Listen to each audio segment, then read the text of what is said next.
I don't know if you saw his interview with ANI yesterday. ഇന്നലെ ANI എന്ന് പറയുന്ന മാധ്യമമായിട്ട് അദ്ദേഹം നടത്തിയ അഭിമുഖം നിങ്ങൾ കേട്ടോ, നിങ്ങൾ കണ്ടോ എന്ന് എനിക്കറിയില്ല. I don't know if you saw his face and his eyes. നിങ്ങൾ നരേന്ദ്രമോദിയുടെ മുഖവും അദ്ദേഹത്തിന്റെ കണ്ണുകളും നിങ്ങൾ ശ്രദ്ധിച്ചോ എന്നും എനിക്കറിയില്ല. He was trying to defend the biggest corruption scandal on the planet. Narendra Modi ഇന്നലെ എന്താണ് ചെയ്തതെന്ന് അറിയാമോ? അദ്ദേഹം ഈ ഭൂമിയിലെ ഏറ്റവും വലിയ അഴിമതിയെ സംരക്ഷിക്കാൻ ശ്രമിക്കുക, അതിനെ പ്രതിരോധിക്കാൻ ശ്രമിക്കുകയായിരുന്നു അദ്ദേഹം ഇന്നലെ ചെയ്തത്. Electoral bond scheme through which BJP has got thousands of crores of rupees by extorting them from India's businessmen. ഇന്നലെ അദ്ദേഹം സംരക്ഷിക്കാൻ ശ്രമിച്ചത് ഇലക്ട്രൽ ബോണ്ട്, തെരഞ്ഞെടുപ്പ് കടപ്പത്ര പദ്ധതിയെ അദ്ദേഹം പ്രതിരോധിക്കാൻ ശ്രമിക്കുകയാണ്. ആ പദ്ധതിയിലൂടെ രാജ്യത്തെ ബിസിനസ്സുകാരിൽ നിന്നും കൊള്ളയടിച്ച് പിടിച്ചു പറിച്ച് BJP കോടിക്കണക്കിന് പൈസ നേടിയ അഴിമതി പദ്ധതിയാണ് അദ്ദേഹം ഇന്നലെ സംരക്ഷിക്കാൻ ശ്രമിച്ചത്. If you look at the dates when the money was given, you will find that the CBI is deployed against a businessman, and a few days later, a few weeks later, he pays the BJP.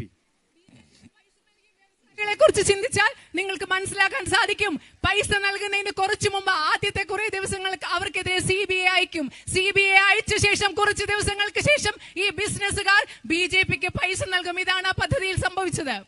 Another businessman given a road contract of thousands of crores, and immediately after getting the road contract, he pays the BJP in electoral bonds. മറ്റൊരു വ്യവസായിക്ക് ആയിരക്കണക്കിന് കോടി രൂപ വിലയുള്ള കരാറ്, ഒരു road contract കരാർ അനുമതി നൽകി. അത് കിട്ടിയതിനു ശേഷം ഏതാനും ദിവസങ്ങൾക്ക് ശേഷം BJPക്ക് കോടിക്കണക്കിന് പൈസയാണ് ഇലക്ട്രൽ ബോണ്ടിലൂടെ ആ വ്യവസായി നൽകിയത്. You know, sometimes in small towns, in the streets, there are people who extort money. നിങ്ങൾക്കറിയാം, ചിലപ്പോൾ നമ്മുടെ റോഡില് ചില ചെറിയ ചെറിയ ഗ്രാമങ്ങളിലും ടൗണിലൊക്കെ ആൾക്കാരിൽ നിന്ന് പൈസ കൊള്ളയടിക്കുന്ന ചില ആളുകളുണ്ട്. നമുക്കറിയാം. You know, they will threaten somebody and they'll say, give me money. അവരെന്ത് ചെയ്യും? ആൾക്കാരെ കാണുമ്പോൾ അവരെ ഭീഷണിപ്പെടുത്തിയിട്ട് പറയും, എനിക്ക് പൈസ തരുമെന്ന് പറഞ്ഞ് പൈസ വാങ്ങിക്കുന്ന ആളുകൾ നമ്മുടെ നാട്ടിലുണ്ട്. You know them. In every town there are 5 or 6 people here. In every street there'll be somebody who'll threaten somebody, say, I'll break your legs if you don't give me money. ഇവിടെ നിങ്ങൾക്കറിയാം, നമ്മുടെ എല്ലാ വില്ലേജുകളും നമ്മുടെ ഗ്രാമത്തിലും റോഡിലും ഒക്കെ ഇങ്ങനെ കുറച്ചു പേരുണ്ടായിരിക്കും, എനിക്ക് പൈസ തന്നില്ലെങ്കിൽ ഞാൻ കാലടിച്ച് പൊട്ടിക്കും, മുട്ടടിച്ച് പൊട്ടിക്കും എന്ന് പറഞ്ഞ് ഭീഷണി. In the street it's called extortion.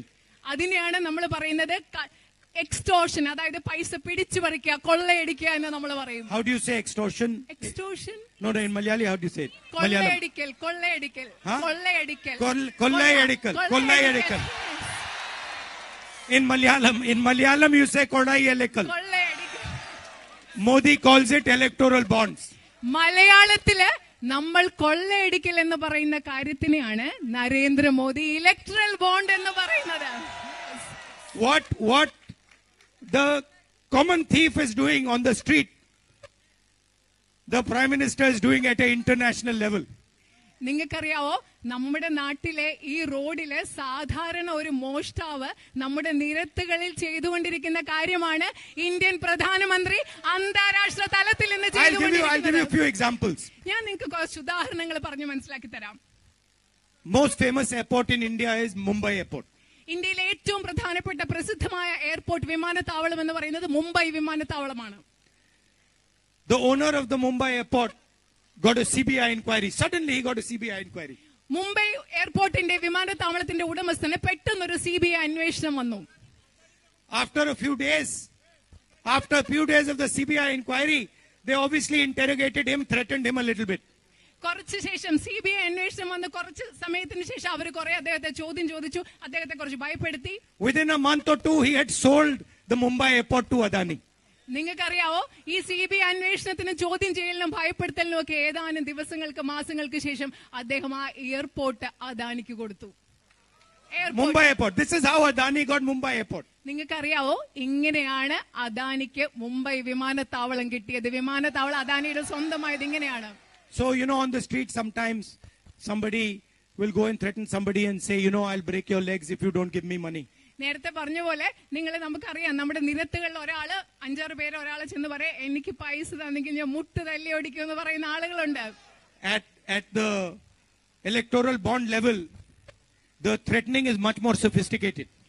നിങ്ങൾക്കറിയാവോ, ഈ ഭീഷണിപ്പെടുത്തൽ വളരെ പരിഷ്കരിച്ചിട്ടാണ് ഈ ഭീഷണിപ്പെടുത്തൽ ഇലക്ട്രൽ ബോണ്ടിന്റെ കാര്യം വരുമ്പോ നമ്മുടെ പ്രധാനമന്ത്രിയും അവരും ചെയ്തുകൊണ്ടിരിക്കുന്നത്. ED people will come, CBI people will come, income tax people will come, then they'll threaten the businessman, they'll interrogate him, and then at the end of the interrogation they will say, look, why don't you just give this to Adani? നമ്മളിപ്പോ നിരത്തിലെ ആളുകൾ എങ്ങനെയാ പേടിപ്പിക്കുന്നത്? നിങ്ങളുടെ കാല് തല്ലി ഒടിക്കുമെന്നാണ് പേടിപ്പിക്കുന്നത്. പക്ഷെ എങ്ങനെയാണ് electoral bond വരുമ്പോ ഇവർ പേടിപ്പിക്കുന്നത്? നിങ്ങളുടെ അടുത്ത് CBI വരും, ഇലക്ട്രൽ എൻഫോഴ്സ്മെന്റ് ഡയറക്ടറേറ്റ് വരും, അതുപോലെ എൻക്വയറി വരും, ഇൻകം ടാക്സ് വരും. എന്ത് ചെയ്യാം? ഇതിനെ ഒന്നും പേടിക്കേണ്ട ആവശ്യമില്ല. ഇതിന് പകരം ഇതെല്ലാം അങ്ങ് അദാനിക്ക് കൊടുത്തേക്കാം. See, the big businessman, he's not like us. He requires a big house, fancy car. He cannot be uncomfortable for even 5 minutes. ഈ വലിയ വ്യവസായികൾ എന്നൊന്ന് പറയുമ്പോൾ അവർ നമ്മളെ പോലെയല്ല. അവർക്ക് വലിയ വീട് വേണം, ആഡംബര കാറുകൾ വേണം. ഒരു 5 മിനിറ്റ് പോലും അസ്വസ്ഥമായിട്ട് ജീവിക്കാനോ ഇരിക്കാനോ ഒന്നും അവരെ കൊണ്ട് പറ്റില്ല. So moment little pressure comes on him, he gives everything and runs away. അതെന്താ പറ്റുന്നത്? ഈ വ്യവസായികൾക്ക് ഒരു ചെറിയ സമ്മർദ്ദം വരുമ്പോ എന്ത് ചെയ്യും? പേടിച്ചുള്ളതെല്ലാം കൊടുത്തിട്ട് അവർ രക്ഷപ്പെടാൻ നോക്കും. So that is how the electoral bond scheme is the biggest extortion scheme in the world. അങ്ങനെയാണ് ഈ രാജ്യത്തെ ഇലക്ട്രൽ ബോണ്ട് പദ്ധതി എന്ന് പറയുന്നത് രാജ്യത്തെ ഏറ്റവും വലിയ കൊള്ളയടിക്കൽ പദ്ധതിയായിട്ട് മാറുന്നത്.